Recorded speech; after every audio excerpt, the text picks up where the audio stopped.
In 1946, Texarkana was plagued by a phantom killer who donned a white mask and hunted town residents under cover of nightfall.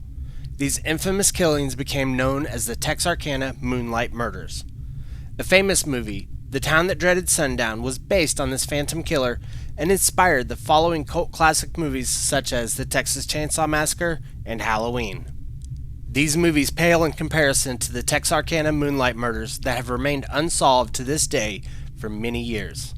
Authorities believe that the Phantom Killer murdered a total of 5 people within the span of 2 weeks, with 3 victims surviving the attacks. These survivors described him as wearing a white mask or sack with holes cut for eyes, giving him his nickname as a Phantom.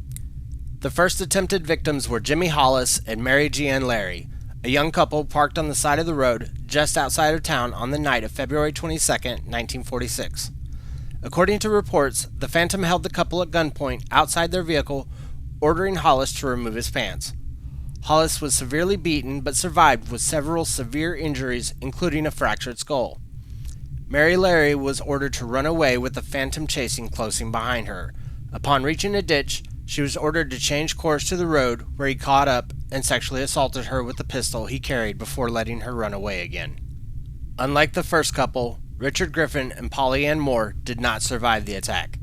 Their bodies were found in March in their parked car, both having been shot in the back of the head. At the time of their death, Griffin was 29 years old, a veteran who made his living in carpentry and painting.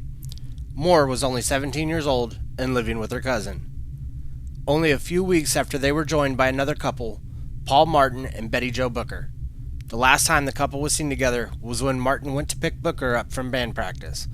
Martin's body was found 5 hours later, shot in the back of the head, and Booker's body was found 6 hours after Martin and 2 miles away, having been shot in the face and chest.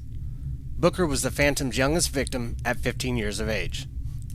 Bullet casing from both cases were a match, and fingerprints not matching any of the victims had been found, but proved inconclusive.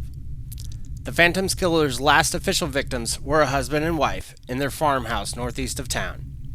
Virgil Stark was found with 2 shots to the back of the head, but his wife, Katie, survived being shot twice in the face. 1 bullet passed through her nose, and the second broke her jaw, lodging in under her tongue. She survived and ran down the street to a neighbor's house to get help. Texarkana all but shut down the city in wake of the murders, and nearly 400 people were arrested in connection with the killings. The killer's targeting of couples and lack of other identifiable motives led many at the time to believe that the killer was some sort of sex maniac. A handful of those suspects had more evidence against them than the rest, such as U.L. Sweeney. His wife confessed to as much at the time, but legally she could not testify against him.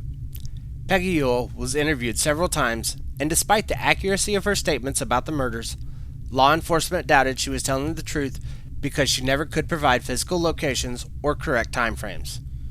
Reports suggest she got her information from the news and publicly made reports.